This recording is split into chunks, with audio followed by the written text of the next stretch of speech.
licenciado. Buenas noches. Buenas noches, licenciado. Buenas noches, Lee. Buenas noches a todos. Bien, estábamos en el tema de la prueba y decíamos que el objeto de la prueba sobre qué recae, sobre los hechos controvertidos. No se les olvide, ¿verdad? Sobre qué recae, sobre los hechos controvertidos. ¿Y cuáles son esos hechos controvertidos? Son aquellos en que las partes no están de acuerdo. Y vimos o platicamos sobre lo que era la declaración de las partes y la declaración de los testigos.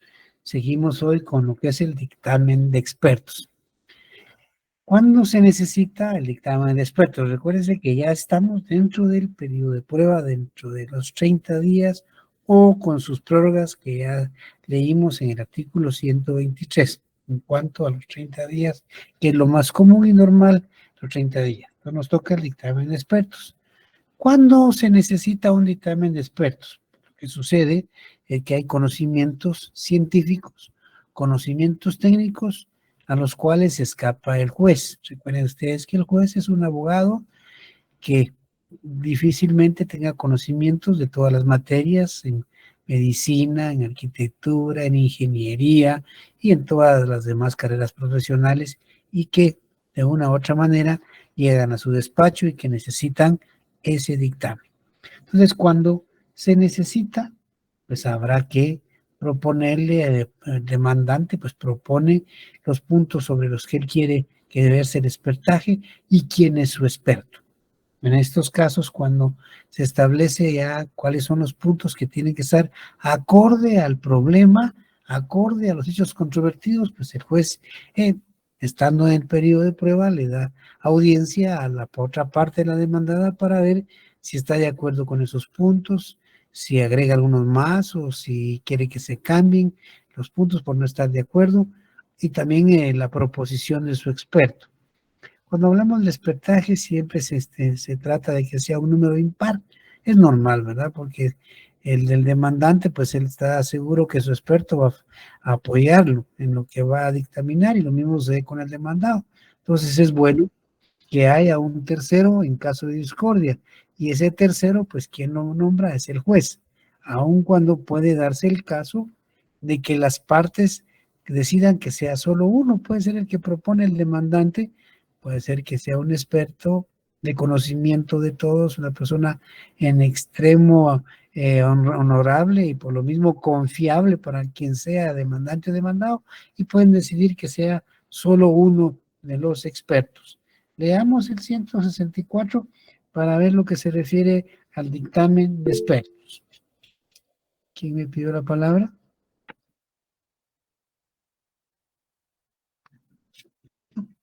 Buenas noches, licenciado.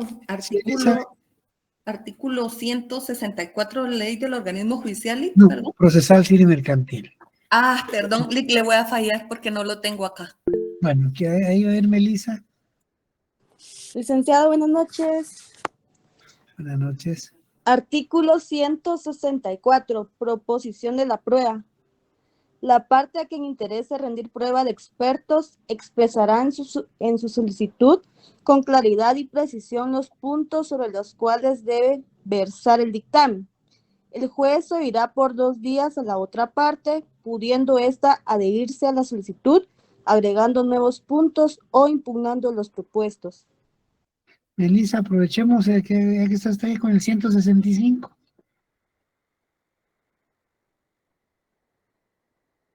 Buenas noches, le leo el artículo 165, ya tengo mi ley acá. Vaya, artículo Elizabeth. 165, designación de los expertos.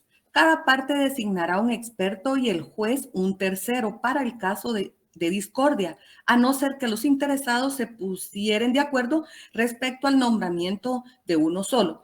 La designación de expertos por cada parte deberá hacerse al proponer la prueba y al contestar la audiencia, a que se refiere el párrafo segundo del artículo anterior. En caso contrario, el juez hará los nombramientos de oficio. El juez dictará resolución teniendo por nombrados a los expertos designados por las partes y, a su vez, nombrará al que haya de actuar como tercero. Gracias, Lic. A usted, Elizabeth. Bien, algo importante en este dictamen de expertos. el resultado del mismo, o sea, lo que resuelven los expertos y le presentan al juez, no lo obliga a él a resolver de acuerdo a ese dictamen. Es decir, no solo es un medio de prueba, tienen que haber otros medios de prueba para relacionarlos y llegar a una conclusión de acuerdo a la lógica, la experiencia y a los conocimientos del señor juez. O sea, no obliga. El dictamen sí es único si la parte demandante considera que con ese medio de prueba es suficiente, no, eso sería un error. Por eso les decía yo que cuando se presenta la demanda o se contesta la demanda, se ofrecen todos los medios de prueba. Y cuando se abre la prueba, hay que pedir su diligenciamiento de todos, a excepción, como leíamos el otro día, en que si la persona confiesa en su declaración, pues ya no hay más que hacer, más que dictar la sentencia a solicitud de la otra parte. Y esa disposición de que no obliga al juez lo encontramos en el 170, Código Procesal Civil y Mercantil. ¿Quién ayuda, por favor? 170. Sí, Daniela. Artículo 170. Valor probatorio. El dictamen de los expertos, aun cuando sea concorde, no obliga al juez, quien debe formar su convicción teniendo presentes todos los hechos cuya certeza se haya establecido en el proceso. Gracias, Daniel. Sí, ese dictamen de expertos puede ser excelente, pero no obliga al juez. Aquí el juez tiene que hacer una relación de cada uno de los medios de prueba. Claro, le va a servir definitivamente, sí, y puede a un momento determinado ser el más importante de todos, pero no lo obliga. Es necesario que se practiquen otros medios de prueba para corroborar ese dictamen de expertos. Y qué mejor que hacerlo con la otra prueba que nos señala el mismo código, el reconocimiento judicial. Si el dictamen de expertos es bueno que vaya de la mano del reconocimiento judicial. Y aquí, ¿qué es lo que pedimos? Pues lo que pedimos en el reconocimiento judicial es que ahí sí que valga la ganancia, se reconozca o se practique reconocimiento sobre personas, sobre los lugares, sobre las cosas que definitivamente le interesan a las partes que proveen el proceso. Y ese diligenciamiento o ese reconocimiento judicial tiene la ventaja, como lo tiene la declaración de las partes, que puede practicarse, como mencionamos en la clase anterior, aún fuera del periodo de prueba. O sea, ya terminó, pero la ley le permite al juez y a las partes, porque también puede ser de oficio, ¿verdad? El recuento judicial y la declaración de las partes, solicitarlo aún después de haber concluido el periodo de prueba. Esas son las pruebas privilegiadas, ¿verdad? Leamos para eso el 172. Vamos a 172. Sí. Aime. Artículo 172. Oportunidad de la prueba. En cualquier momento del proceso, hasta antes del día de la vista, podrá el juez, de oficio o a petición de la parte, particular el reconocimiento judicial. También podrá hacerlo en diligencia para mejor fallar. Gracias, Aime. Es decir, mire, si se ahora dice en cualquier momento del proceso, hasta antes del día para la vista, o sea, en cualquier momento ya tenga un periodo de prueba, puede pedirlo o puede hacerlo el juez de oficio. Y realmente el juez se auxilia muy bien cuando hay dictamen de expertos y el mismo o las partes también le piden el reconocimiento judicial. Y como les decía, ¿qué puede ser objeto de reconocimiento judicial? Pues las personas, los lugares y las cosas que interesan al proceso. A ver, Lucía me había pedido la palabra, léame el 173. Con gusto, licenciado. Buenas noches. Artículo 173. Objeto del reconocimiento. Pueden ser objeto del reconocimiento las personas, lugares y cosas que interesen al proceso. Pedido el reconocimiento, el juez dispondrá la forma en que debe ser cumplido. Señalará con 3 días de anticipación, por lo menos el día y hora en que haya de practicarse y procurará, en todo caso, su eficacia. El reconocimiento sobre las personas, ya sea en casos de incapacidad, parentesco, enfermedad u otros similares, se practicará en forma de asegurar sus resultados con la menor violencia posible. física o moral sobre las mismas, pudiendo realizarse por los expertos en forma reservada. Gracias, Lucía. Por eso digo, es importante para el juez que cuando le ofrecen como medio de prueba el dictamen de expertos, él lo complemente con el reconocimiento judicial. No es obligatorio, desde luego. Alguien puede solicitar reconocimiento judicial sin dictamen de expertos. Lo importante es que le convenza al juez la pretensión que formula el demandante o que formula el demandado, ¿verdad? Recuérdense que cada quien desde su punto de vista quiere convencer al juez, o como quien dice, cada quien desde su parte del cuadrilátero, desde su esquina correspondiente, quiere convencer al juez. Y además de eso, existe otra prueba que es una prueba muy especial, que es la que realmente se maneja en un porcentaje muy alto en los tribunales, que es la prueba de documentos. Todos dicen prueba documental, pero recuerden que se llama documentos, prueba de documentos, no se llama documental. Porque si ustedes ponen documental, se lo van a rechazar, porque el 128 no habla de prueba documental, sino habla de documentos, en el 128. Pero para que recordemos un poquito esto, vamos a regresar a leer la obligación que tiene el sujeto activo y el sujeto pasivo de que cuando presenta su demanda o contesta su demanda debe acompañar de una vez los documentos en los que funde su derecho. Si no los tiene, pues debe decir dónde están para que el tribunal los pida ahí.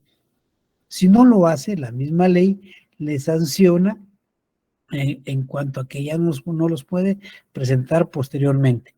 Leamos el 107. 107, regresemos un poquito, ¿sí, Ronald?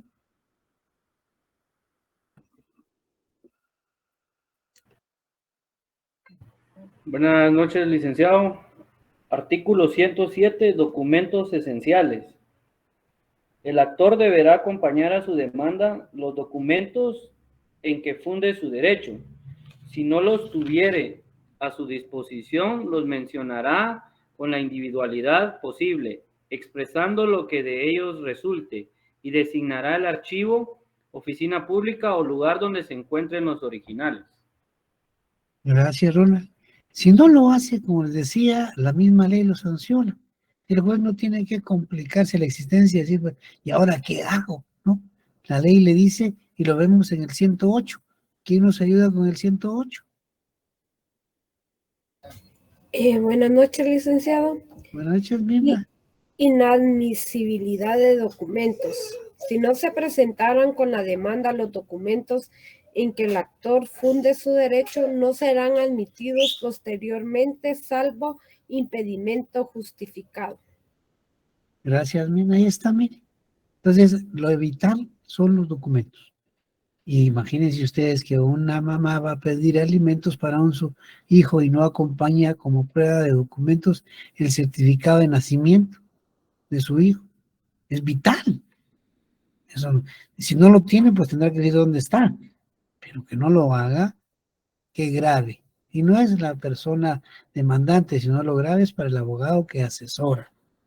O van a solicitar un divorcio y no acompañan el certificado del acta de matrimonio, imagínense eso.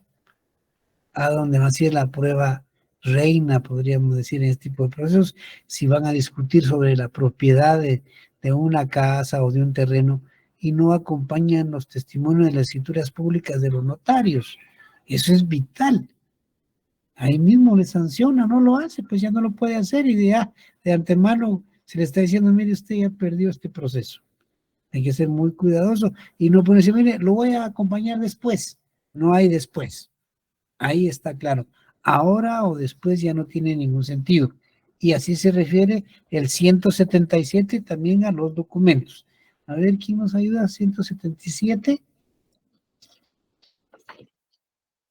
Ya la tengo, licenciado. A ver, 177.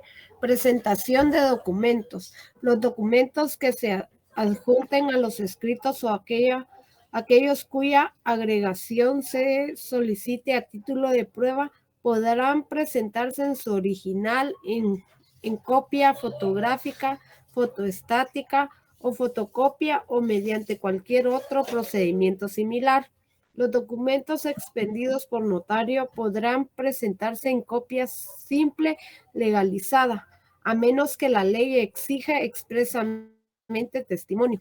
Las copias fotográficas y similares que reproduzcan el documento y sean claramente legibles se tendrán por fidedignas, salvo prueba en contrario. Si el juez o el adversario lo solicitare, deberá ser exhibido el documento original. El documento que una parte presente como prueba siempre probará en su contra. Gracias, Nina. Es lo que les hablaba del principio de la despersonalización de la prueba, ¿verdad? Una vez que acompañamos las pruebas, especialmente los documentos, ya no nos pertenecen ni como demandante o como demandado. Le pertenecen al proceso y puede favorecernos o puede perjudicarnos. Cuando se ofrecen documentos hay que tener mucho cuidado, hay que tener una leída y un análisis muy detenido para ver si realmente acredita nuestra pretensión o nos puede afectar. Pero además de ese medio de prueba documental, con los documentos existen los medios científicos de prueba. Este medio científico es vital en algún tipo de procesos, máxime cuando son problemas de salud, por ejemplo, se pueden pedir radiografías, radioscopias, análisis hematológicos, bacteriológicos, también se pueden poner calcos o relieves o fotografías, también se puede ver eso de lo que son las comunicaciones telegráficas, radiográficas, telefónicas, cablegráficas, es decir, todo ese sistema que necesita el juez. Y desde luego, el juez, pues como no tiene esos conocimientos, no basta que le presenten esos medios científicos. ¿Qué hace el juez? Pues puede auxiliarse de un dictamen de expertos. Por eso decíamos que todos los medios de prueba están relacionados, solitos no sirven. Claro, hay unos que sí, pues, como el caso del certificado de nacimiento de un hijo que acredita que es hijo, ¿verdad? Ahí sí no hay otra opción, o un certificado de un acta de matrimonio que acredita que es un matrimonio, porque ahí no va a ofrecer testigos para decir que están casados, sino ese es el medio de prueba idóneo. Inclusive, hoy que ven ustedes que la ciencia ha avanzado, hay un examen específico para lo que es ver el parentesco en cuanto a si es o no hijo, ¿verdad? La prueba esta del ADN, que es fundamental. Antes que no existía, pues se hacían análisis de sangre, que cartas, testigos que lo trataba como su hijo, que lo apoyaba, ¿verdad? Eso en ese momento era la forma idónea. Pero la ciencia avanza todos los días y se dieron cuenta que el mejor sistema es el ADN y es un medio científico de prueba. Lo encontramos regulado en el 191 y el 192. ¿Quién nos quiere ayudar? 191. Si gusta lo leo yo, Liz. Vaya, Ingrid. Muy bien. Artículo 191. Reproducciones y experimentos. De oficio o a petición de parte puede disponerse calcos, relieves, reproducciones y fotografías de objetos, documentos y lugares. Es permitido asimismo para establecer si un hecho puede o no realizarse de determinado modo proceder a la reconstrucción del mismo. Si el juez lo considerare necesario, puede procederse a su registro en forma fotográfica o cinematográfica. En caso de que así conviniere a la prueba, puede también disponerse la obtención de radiografías, radioscopias, análisis hematológicos, bacteriológicos u otros, y en general cualquiera experimentos o pruebas científicas. Gracias, Ingrid. ¿Y quién nos ayuda con el 192? Lo apoyo, licenciado. Por favor, Elisa. Artículo 192, aporte de medios científicos. Certificada su autenticidad por el secretario del tribunal o por un notario, pueden las partes aportar fotografías a sus copias, cintas cinematográficas o cualesquiera otras producciones fotográficas y similares, registros dactiloscópicos, fonográficos, versiones taquigráficas, siempre que se acompañe la traducción de ellas y se exprese el sistema empleado, y cualesquiera otros medios científicamente reconocidos. Podrán aportarse también comunicaciones telegráficas, radiográficas, cablegráficas y telefónicas, siempre que se hayan observado las disposiciones de las leyes y reglamentos respectivos. Gracias, Lic. Gracias a usted, Elizabeth. Y les decía yo de que si el juez considera conveniente, dado que él no tiene los conocimientos de todas las ramas de la ciencia, ¿verdad? Ingeniería, arquitectura, psicología, medicina, puede usarse o apoyarse en lo que son los expertos. Él los nombra de oficio, ¿verdad? Necesito un experto que venga y me aclare todo este panorama. Esa es una oportunidad mejor para las partes, sabiendo que el juez es un experto en derecho, pero no en medicina, no en ingeniería, ni nada de eso. Y lo vemos en el 193. ¿Quién nos ayuda con el 193? Si gusta, lo leo yo. A ver, démosle la oportunidad a Javier. Muy bien. Gracias, licenciado. Artículo 193. Apreciación y gastos. El juez, si lo considerare necesario para la apreciación de esta prueba, podrá requerir el dictamen de expertos. Los gastos que ocasione la rendición de medios científicos de prueba serán a cargo de quien los proponga. Gracias, Javier. Ahí estamos, miren, con un medio de prueba. O sea, si ustedes se han dado cuenta, todos los medios de prueba van relacionados. Es decir, por eso es que la ley es exigente en su práctica. ¿Por qué? Porque van relacionados y saben que recibidos de la manera correcta le van a servir al juez para resolver de acuerdo a la ley. Y por último están las presunciones. Se presume algo, presunción en eso, presume algo, y hay dos clases de presunciones, las legales y las humanas. Están en el 194 y 195, pero aquí la diferencia que quiero que entiendan es la siguiente. Una presunción legal es que está en la ley, ahí está en la ley. En el Código Civil hay demasiadas presunciones y vamos a citar, ejemplo, unas dos. Dice, por ejemplo, el último recibo presume el pago de los anteriores. Un ejemplo, si ustedes reciben mensualmente el cobro de la luz, ese recibo va a decir, ahorita que estamos en mayo, dirá el mes de abril. Quiere decir que si no viene un saldo anterior ni nada, presume legalmente que los meses anteriores están pagados. Una presunción legal. La ley así lo tiene en las presunciones, en las compraventas y especialmente en las compraventas a plazos también. Cuando una persona compra algo a pagos periódicos y mensuales, va a pagar, por ejemplo, la cuota número 15, se presume que la 14 para atrás, para la 1, están pagados. Claro, se admite prueba en contrario, ¿verdad? Pero son pruebas legales. La ley está en los contratos, especialmente en el contrato que se llama con reserva de dominio. ¿Sí, Dixon? Licenciado, buenas noches. Una pregunta, ahorita que tocó esto de los recibos. ¿Podría ser similar esto a las multas de tránsito? Póngase, yo pagué mi calcomanía 2020, 2021, 2022. Eso podría presumir de que yo no tengo multas pasadas. Fíjese, Dixon, fíjese, Dixon, que así era. Cuando usted pagaba su calcomanía, no se la extendían si tenía deudas, pero eso se declaró inconstitucional porque la SAC es un pago que hace usted por circular su vehículo. Y lo que es la municipalidad a través del departamento de tránsito de este Metra, son sanciones que usted incurre por la mala forma de manejar, que no lleva licencia, porque sus luces no funcionan, por las causas que regula el reglamento de tránsito. Entonces son dos cosas distintas. Así era. Si usted compraba su calcomanía y tenía multa, le decían no, pague primero, y ahí va la gente enojada y molesta a pagar a la municipalidad, ¿verdad? Pero se fue inconstitucional y hoy no. Si usted paga su calcomanía, ya no se presume que usted no tenga deuda de tránsito, son cosas distintas.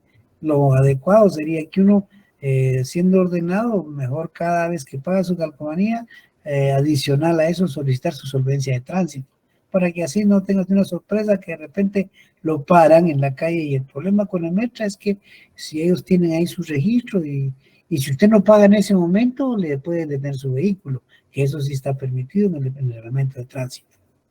Ok, gracias por la aclaración, licenciado. Bien, entonces, ¿sí, Lucía? Licenciado, pero el año pasado yo tenía mi multita, ¿verdad? Que no me había dado cuenta, pero al momento de pagar mi calcomanía, lo que no me dejó fue imprimirla. Entonces tuve que ver por qué, y era porque tenía una multa por velocidad. Entonces me tocó que pagarla para poder imprimir mi calcomanía. Con que usted maneja velocidades excesivas, ¿no? Ay, tal vez eran unos 5 kilómetros nada más de lo normal. Pues no es nada raro eso. Fíjese que eso fue después, pues después de que se declarara, fue antes lo suyo a que se declarara inconstitucional eso. Pues a mí también me pasó. Fíjense que pues estábamos en la casa pagando la calcomanía del vehículo que uso, del vehículo que usa mi señora, hace unos 3 años más, tal vez más, antes de la pandemia. Y no podía pagarla aunque tenía una remisión. Y cuando vimos la dirección donde supuestamente era la infracción, era en la zona 1 de Misco y a las 7 de la mañana. Y era un domingo. Pero si los domingos, para empezar, nos levantamos tarde, ¿no? Y la zona 1 que va a estar haciendo yo, y vimos la fecha. Es raro esto, porque yo no estaba a las 7 de la mañana en Misco, en la zona 1.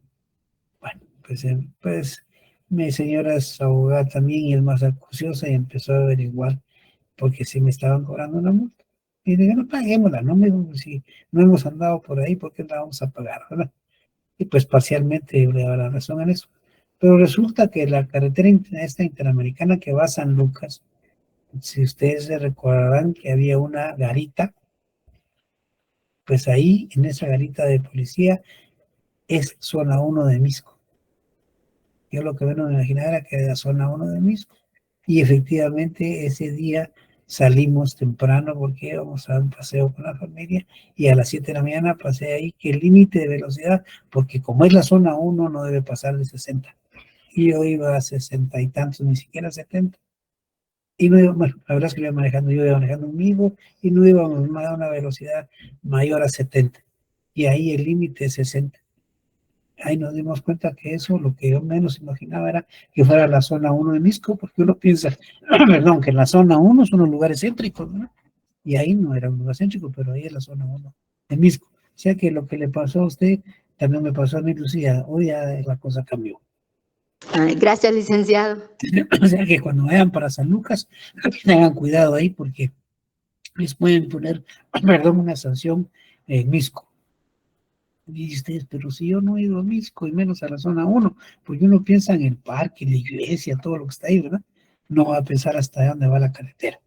Bien, entonces esas son las presunciones legales.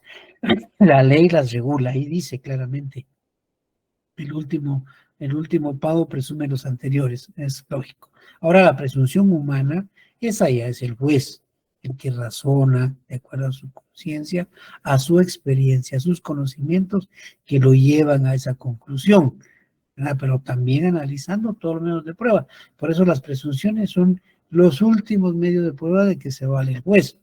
No necesariamente tiene que utilizarlos, pero puede ser que se vea obligado. Pero las presunciones, como le digo, generalmente las legales son las que más se usan. Las humanas quizá las usen mucho más en materia penal. Por ejemplo, bueno, ven que una X persona ha estado merodeando una casa varios días a determinadas horas y de repente resulta que entraron a la casa y se llevaron un montón de cosas y bueno, y investigando, no lo capturan, ¿verdad? Y se presume que fue él, porque andaba por ahí. Es una presunción humana. Dice, este fue. Uno lo dice, no, él fue. Ahí andaba, no había otra persona y venía muy seguido o algo. O por cualquier otra circunstancia uno presume humanamente, ¿va? Presunción humana, que así sucedió. Esos son los tipos de presunciones. Y con eso terminamos esta parte de las pruebas, pero nos falta ver lo que son los sistemas de valoración de la prueba. De valor, pero no se trata de un valor económico. Uno puede pensar así, ¿verdad? ¿Es un valor económico? No. La valoración es un sistema que utiliza la ley en cuanto a cómo debe un juez establecer si una prueba acredita o no las pretensiones de la parte. Pero se llama valoración, así es su nombre. Y hay 3 sistemas de evaluación de la prueba que los 3 se aplican en Guatemala. Uno que se llama prueba legal o tasada, otro que se llama de libre convicción y el último que se llama de sana crítica. El de la prueba legal o tasada, esto lo que pasa es que de antemano le dice al juez cómo debe valorar la prueba. Fíjense en eso. De una vez le dice, o sea que este sistema casi amarra al juez. Lo limita totalmente. Ya no puede el juez más que hacer. Y en el caso de Guatemala se da en 2 medios de prueba. En la declaración de las partes y en los documentos. En la declaración de las partes, cuando el demandado llega a declarar y confiesa. Como confesó, ya no hay nada que hacer. Eso le dicen plena prueba, o sea, ese es el valor, plena prueba. Pues ya confesó, ¿para qué más? ¿Para qué va a traer en la declaración de testigos a unas personas a declarar?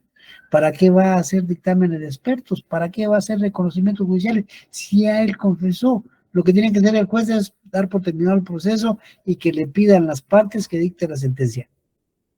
Eso es. Y lo tienen el 139 y 140. Leamos, por favor.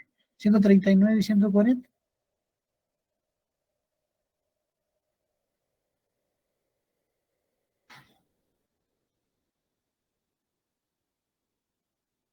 Valor probatorio, Lic. Sí, Elizabeth, y después Carol. Muy bien. Artículo 139, valor probatorio. La confesión prestada legalmente produce plena prueba. Las sanciones contenidas en un interrogatorio que se refieran a hechos personales del interrogante se tendrán como confesiones de este. El declarado confeso puede rendir prueba en contrario. La confesión extrajudicial solo se tiene como principio de prueba. Gracias, Elizabeth. Carol, el 140. Muy bien, licenciado. Buenas noches. Artículo 140. Terminación del proceso por confesión. La confesión legítimamente hecha sobre los hechos que fundamenten las pretensiones del actor. Termina el proceso y el juez, a solicitud de parte y sin más trámite, dictará sentencia. Gracias, Carol. Ahí está, ¿no? Ese es el valor, plena prueba. Ya no hay nada más que discutir. A eso se refiere en la valoración no económica, ¿verdad? Es una valoración de cómo se acredita una pretensión. Y con la convención, ¿qué más? Sí, nos dice a la persona, sí, yo le debo, no le he pagado. O una persona que no desocupa una casa que alquila, sí, hay un contrato de arrendamiento, pero no le he desocupado, le debo la renta, no tengo a dónde irme, no sé cuándo me voy a ir. O sea, confesó, ¿qué le queda al juez? Recuérdense que los jueces se basan en el derecho. Igual que son abogados, e igual que todos los abogados, no tienen corazón, lo que tienen es una piedra. No más que aplicar el derecho, así de simple.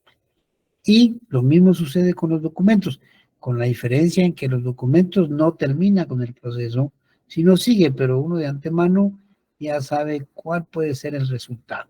Y lo veamos ya en el 186. ¿Quién me lee 186, por favor? Si gusta lo puedo leer yo, licenciado. Gracias, Cristian. Artículo 186, ¿verdad, licenciado? Así es, sí. Autenticidad de los documentos. Los documentos autorizados por notario, por funcionario o empleado público en ejercicio de su cargo producen fe y hacen plena prueba, salvo el derecho de las partes de repudiarlos de nulidad o falsedad. Los demás documentos a que se refieren los artículos 177 y 178, así como los documentos privados que estén debidamente firmados por las partes, se tienen por auténticos salvo prueba en contrario.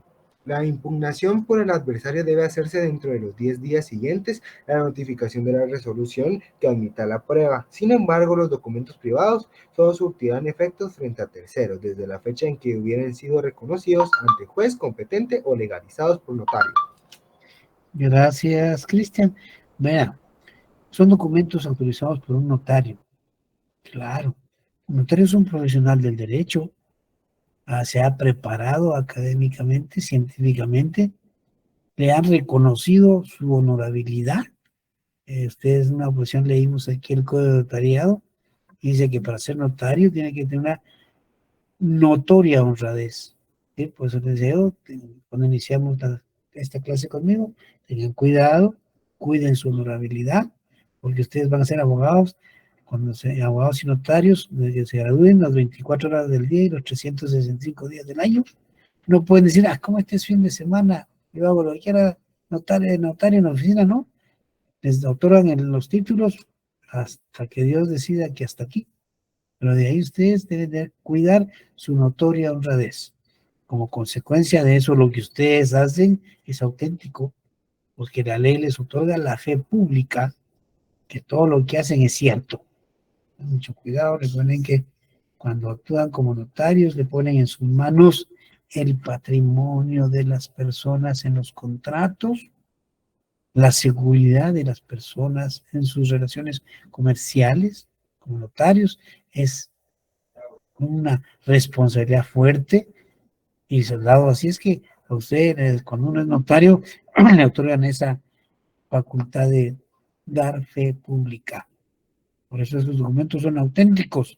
Claro, pueden realizarlos de nulidad, pero cuando está uno actuando correctamente, no hay problema porque no los van a declarar nulos. Si ya está de acuerdo a su notoria honradez. Como abogados ejerciendo el cargo, pues les otorgan la facultad de proteger la vida, la seguridad, la salud, todo lo que dicen las personas que ustedes ven en su código penal. Es decir, los valores con los que jugamos son muy importantes en sociedad. Entonces, cuiden su vida en general. Por eso es que la misma ley reconoce la autenticidad de esos documentos por provenir de una persona preparada científicamente. Y también pues por un funcionario a quien le han encargado una función delicada en el desempeño o el desarrollo de la actividad del Estado.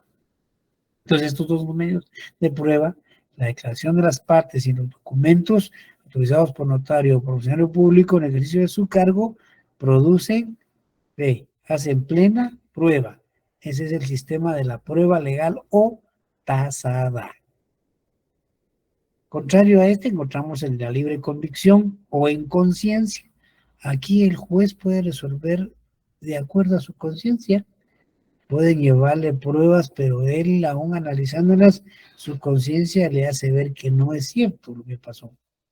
Y dicta de acuerdo a como él quiera. Y eso se da en el ramo laboral. Hay empresarios que vienen de fuera, no son ni de aquí, sino que vienen de fuera, instalan empresas, contratan personal y a veces hasta los hacen firmar de una vez recibos en blanco, finiquitos en blanco. Cuando despiden a las personas y los demandan, ellos tienen todo firmado, ya solo lo llenan a su antojo y eso lo saben los jueces. Entonces, no, aquí no es posible. Incluso un juez puede auxiliarse de un dictamen de expertos para ver qué tiempo tiene esa tinta, esa escritura, esa firma, porque lo despidieron hoy y llenan los documentos con fecha de hoy, pero lo firmó hace un año. Pues por lógica la tinta que tiene esa firma no va a ser la misma que tiene ya el documento con la fecha de hoy. Por eso es que es en conciencia, el juez hace uso de su conciencia y de protección al trabajador. Ustedes en materia penal han escuchado un principio que dice que indubio pro reo, en caso de duda a favor del reo. Pues en materia laboral se llama indubio pro operario, en caso de duda a favor del trabajador. Y eso es donde se aplica ese sistema de la libre convicción o en conciencia. Pero hay uno tercero que es el intermedio entre estos dos, digamos, se llama la sana crítica.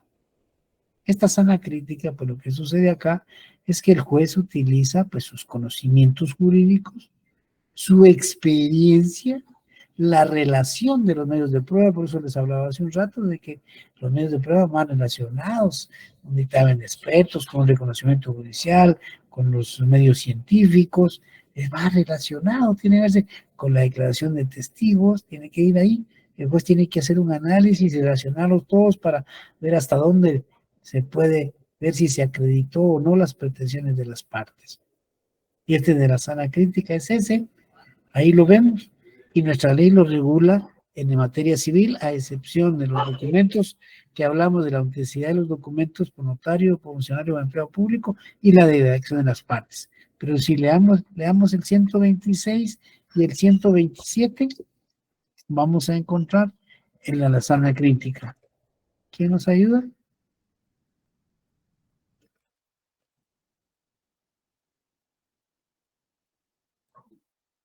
¿Cuál dijo, licenciado? Disculpe. 126. Yo, licenciado. Vale. Dice, artículo 126, carga de la prueba. Las partes tienen la carga de demostrar sus respectivas proposiciones de hecho. Quien pretende algo ha de probar los hechos constitutivos de su pretensión. Quien contradice la pretensión del adversario ha de probar los hechos extintivos o las circunstancias impeditivas de esa pretensión. Sin perjuicio de la aplicación de las normas precedentes, los jueces apreciarán, de acuerdo con lo establecido en el artículo siguiente, las omisiones o las deficiencias en la producción de la prueba. ¿Sigo el artículo 27? Por favor, porque está relacionado, ayúdenos ahí. De acuerdo. Artículo 127, apreciación de la prueba. Los jueces podrán rechazar de plano aquellos medios de prueba prohibidos por la ley, los notariamente dilatorios o los propuestos con el objeto de entorpecer la marcha regular del proceso. Las resoluciones que se dicten en este sentido son inapelables, pero la no admisión de un medio de prueba en oportunidad de su proposición no obsta a que, si fuere protestada por el interesado, sea recibida por el tribunal que conozca en segunda instancia, si fuere procedente. Los incidentes sobre la prueba no suspenden el término probatorio, sino con respecto de la diligencia que motiva la discusión. Los tribunales, salvo texto de ley en contrario, apreciarán el mérito de las pruebas de acuerdo con las reglas de la sana crítica, desecharán en el momento de dictar sentencia las pruebas que no se ajusten a los puntos de hecho expuestos en la demanda y su contestación. Gracias, Jocabe. Ahí está claro, mire, la sana crítica. Y en la declaración de los testigos nos lo reitera o nos lo hace ver con más énfasis. Leamos el 161. 161, ¿quién ayuda? Aparte de Jocabe. Licenciado, artículo 161. Sí, fuerza probatoria. Los jueces y tribunales apreciarán, según las reglas de la sana crítica, la fuerza probatoria de las declaraciones de los testigos. También apreciarán las declaraciones que hubieren sido recibidas de conformidad con lo dispuesto en el artículo 104. Sin embargo, si fueren objetadas por alguna de las partes que no hubiere sido citada al recibirlas, deberá ordenarse nuevo examen de los testigos si ello fuere posible y el tribunal lo estima conveniente. Gracias, Elizabeth. Esta es sana crítica. Y en materia penal, van a escuchar ustedes, dice sana crítica razonada. Pero es lo mismo, porque cuando el juez aprecia y se refiere a los medios de prueba de acuerdo a la sana crítica, tiene que razonar por qué. Si es razonada, pues no está, pues está bien, yo lo veo hasta de más, ¿verdad? Pero el sistema es de la sana crítica y la experiencia del juez, sus conocimientos universitarios, cada uno de los expedientes que ha ido conociendo en el tribunal, aparte de, hoy para ser juez, aparte de graduarse a notario, tiene que asistir a cursos para que pueda ser juez, tiene que aprobar los cursos para ser juez, o sea, todo eso le sirve, y el estar en el despacho, recibiendo expedientes todos los días, dándole lectura a cada uno de ellos, analizando cada uno, eso es la sana crítica, le va dando experiencia. Esos son en cuanto a los tres sistemas de la valoración de la prueba. Concluido eso, pues nos toca el tema final, el tema de la sentencia. Ya estamos llegando al final, digamos, de lo que es un proceso. Vamos en los procedimientos, las partes. Recuérdense que el procedimiento es cada una de las etapas que vamos pasando. Todo junto se llama proceso. Por eso en esa parte del procedimiento nos toca también la sentencia. ¿Y cuándo se dicta la sentencia? Cuando concluye el periodo de prueba, el secretario le informa al juez y señala día y hora para la vista. ¿A qué se refiere eso con día y hora para la vista?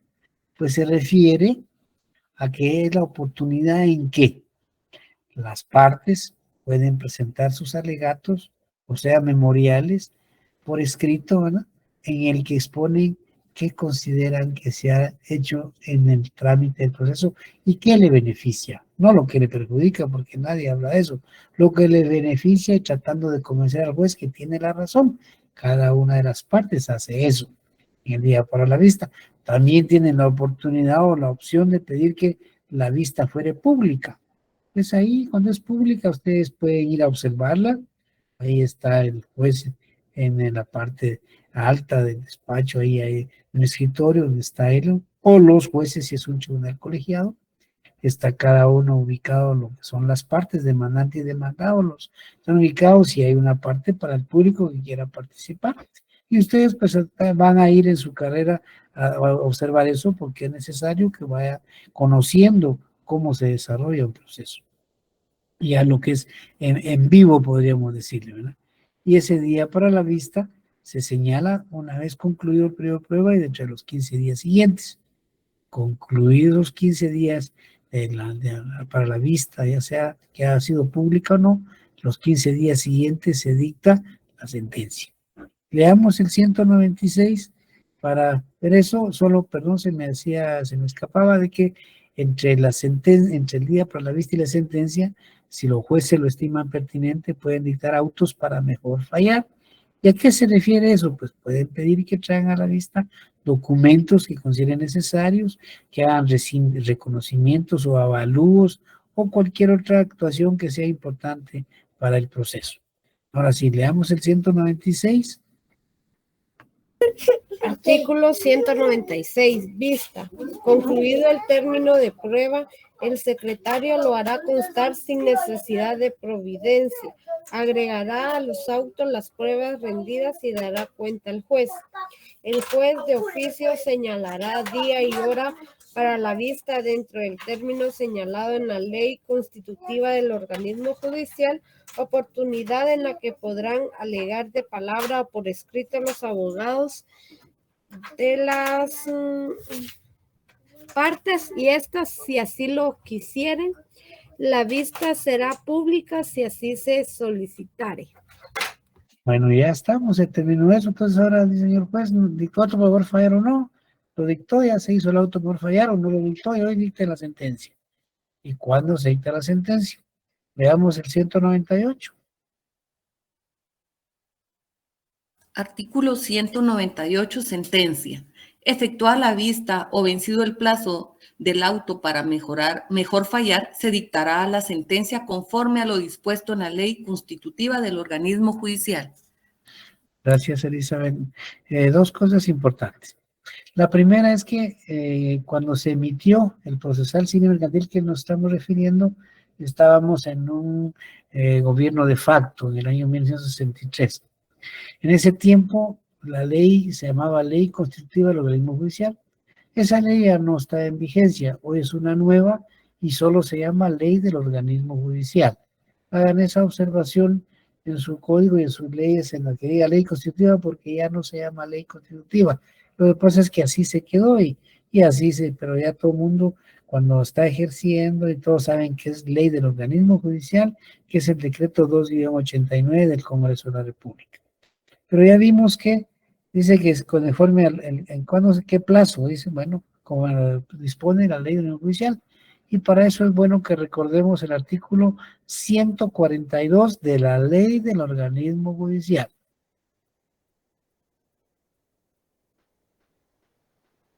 (142) ¿quién ayuda? Ley del organismo judicial.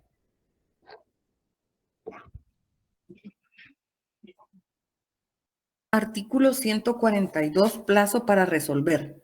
Las providencias o decretos deben dictarse a más tardar al día siguiente de que se reciban las solicitudes, los autos dentro de los 3 días, las sentencias dentro de los 15 días después de la vista, y esta se verificará dentro de los 15 días después de que se terminare la tramitación del asunto, salvo que en leyes especiales se establezcan plazos diferentes, en cuyo caso se estará a lo dicho en esas leyes.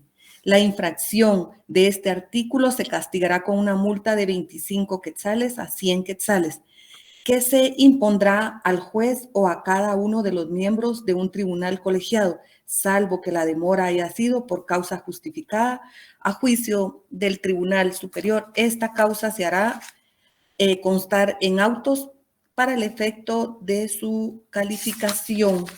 Gracias, Lic. Gracias a usted, Elizabeth. No se les olvide, las resoluciones son 3, decretos, autos y sentencias. Los decretos son para que se tramite el proceso, para que vaya caminando. Se dictan al día siguiente de que se presenta un memorial. Los autos se dictan 3 días después de concluido el procedimiento, máxime cuando es incidente, se recuerdan ustedes del 283, o sea, 3 días para dictar el auto, ¿verdad? Y las sentencias 15 días después del día para la vista o después de que haya concluido el término del auto para mejor fallar. Ahí empezamos ya con lo que es el tema de las sentencias. Y por la hora, y pues ya es la hora de los frijolitos también, y ya todos cansados del trajín del día. Ya que lo dejamos hasta ahí, les deseo buenas noches, buen provecho, descansen el fin de semana y siempre cuídense. Y nos vemos el miércoles. Gracias, Muchas gracias, licenciado. Feliz noche a todos. Feliz noche, licenciado. Feliz fin de semana. Muchas Igualmente, gracias. gracias, María Elena.